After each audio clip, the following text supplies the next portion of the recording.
This is a good one. So when you're in jiu-jitsu, when someone, for instance, pulls guard real quick, you know they've got a good guard. Yeah. You know, when someone's like all standing up and all upright and reaching for your collar while you're standing, you know they got some judo going on. So it's funny how when people have a dominant position, they'll lean towards it. Yeah. If his place of encampment is easy of access, he is tendering a bait. So if it looks too good to be true, it's too good to be true. You got to watch that. When there is much running about, it means that the critical moment has come. When some are seen advancing and some retreating, it is a lure. When soldiers stand leaning on their spears, they are faint from want of food.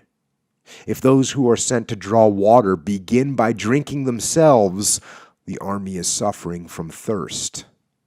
If the enemy sees an advantage to be gained and makes no effort to secure it, the soldiers are exhausted.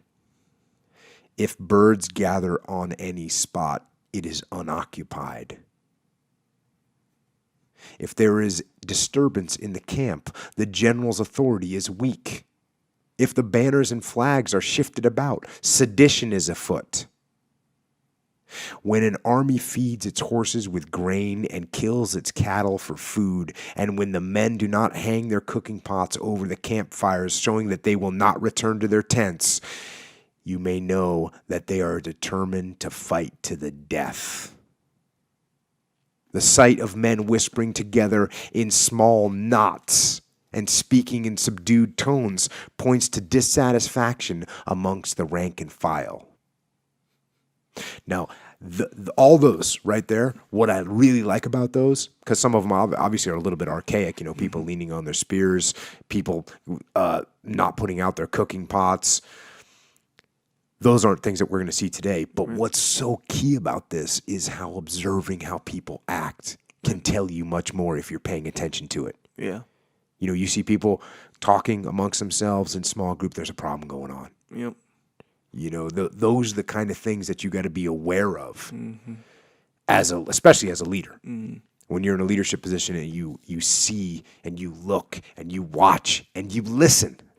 Because I see some people, some leaders, they get isolated from the troops. They get isolated from the situation. They get isolated from the enemy. They're not reading what's happening. So you've got to have this awareness and the sensitivity. Right? It's a sensitivity. It's a sixth sense of, hey, something's not right here. And what are you picking that up from? Yeah, you know, when you walk in a room, everyone's all talking, or you see from a distance people are talking, and then when you either walk by or you join them, they happen to be done talking every single time. That's not going to be a good sign. No, they're talking about you.